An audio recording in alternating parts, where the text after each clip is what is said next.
Hey everybody, and happy Thursday, and welcome to our creative writing class part 2.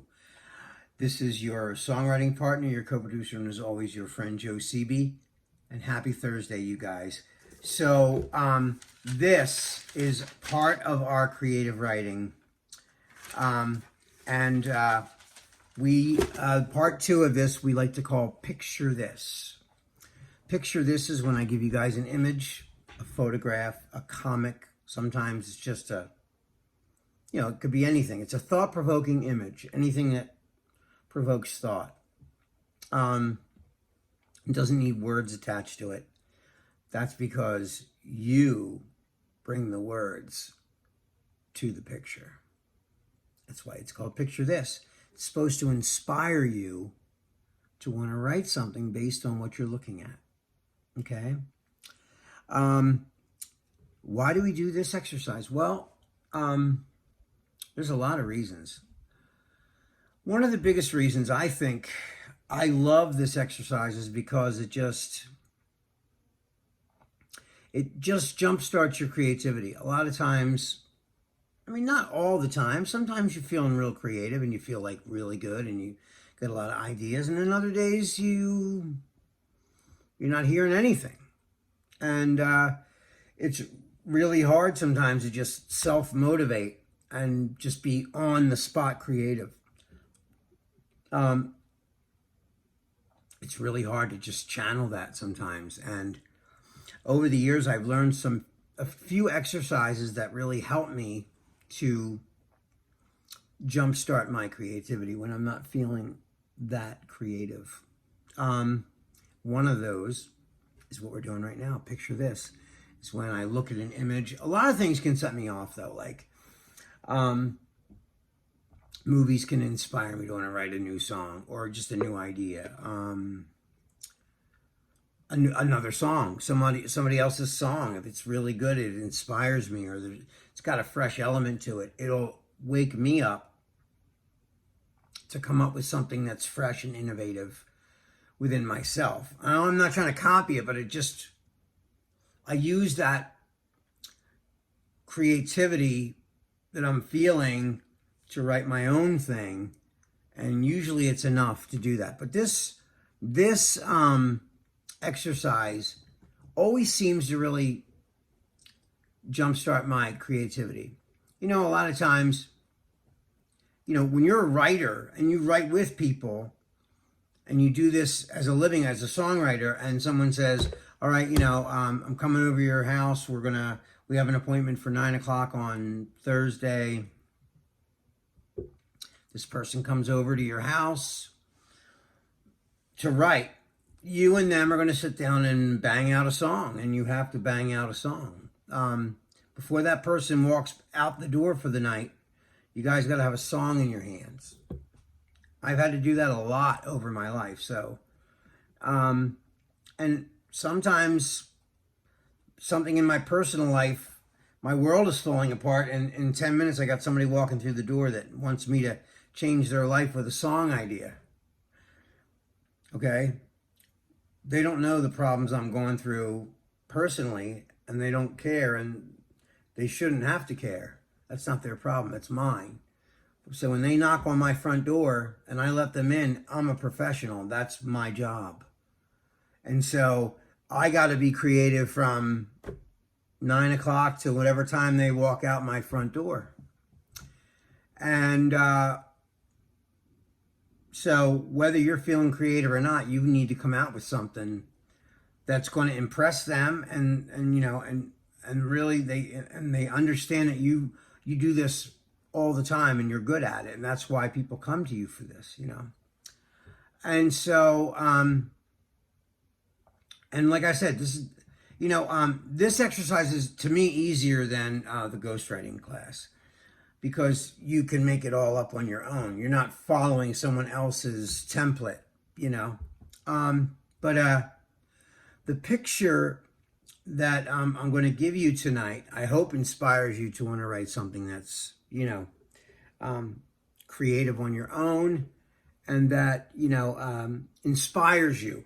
Now, sometimes you guys ask me, is there any rules to this? Well, There's no rules as far as what you want the subject matter to be about. It doesn't matter what the picture is. It's whatever the picture makes you think or you feel. That's all. That's the only stipulation. The other stipulation, or the other rule, if you want to call it a rule, is just like ghostwriting, just like songwriting. It's got to rhyme. It's got to make sense. And it's got to tell a story, like a universal story. It's got to, and everyone should understand what the story is about. Even if it was translated to Italian, people in Italy during the translation should understand exactly what your song is saying and is about. Same with, I don't care if you're from Yugoslavia and you send your song to Japan and they translate it in Japanese, they should still get the gist of what your song is about, even through the translation. Okay, it can't be like an inside joke between you and a buddy or a friend or whatever. Everyone should understand exactly what the song's meaning is, or at least it points them in a direction of what they think the song's about. Now, songs aren't always about what you think they're about, but it made you think something already because it led you down a road, you know? So this song is definitely like, this picture, I hope, leads you down a road that you can come up with a story first. Now, when you do this, I want to be clear. I want you to really study these pictures. And I mean really study. Where I mean you stare at the photograph and then you go into a daydream. You're staring at it so long that you're not seeing it anymore. You're actually just in here and you're in your mind having a daydream.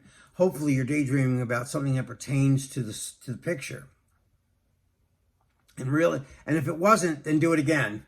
And this time think about the picture and then go into that daydream. When you come out, I want you to take your paper and I want you to write down everything that's in the picture, because that might give you a clue as to what the song's about for you. But again, this is your universe. If it's a picture of a cat and it makes you think about Christmas time because you got a cat one time for Christmas, then you could write the song about Christmas, even though it's a picture of a cat. That doesn't matter. It's whatever the picture makes you think about. Okay, that's really it. So this is your universe, your world. You're the boss of that. The only thing you're not the boss of, it's got to rhyme, it's got to make sense, it's got to tell a story. As all songs do. So anyway, without further ado, I'm going to show you the photograph. So here it is.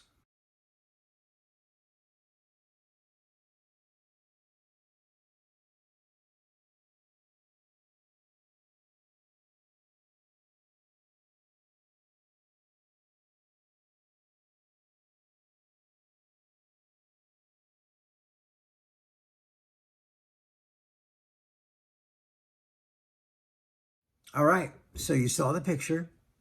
It's a man and a woman in separate photographs. They're not together, but they're next to one another in separate photos.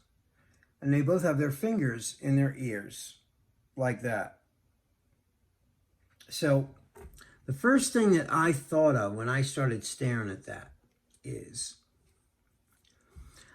it reminds me almost, and I didn't make the song political, but like that picture reminds me of the climate of the country right now politically. Everyone has their fingers in their ears because they don't want to hear the other side, the other opinion. So, of course, because I'm a songwriter, I think in terms of songwriting, story structure,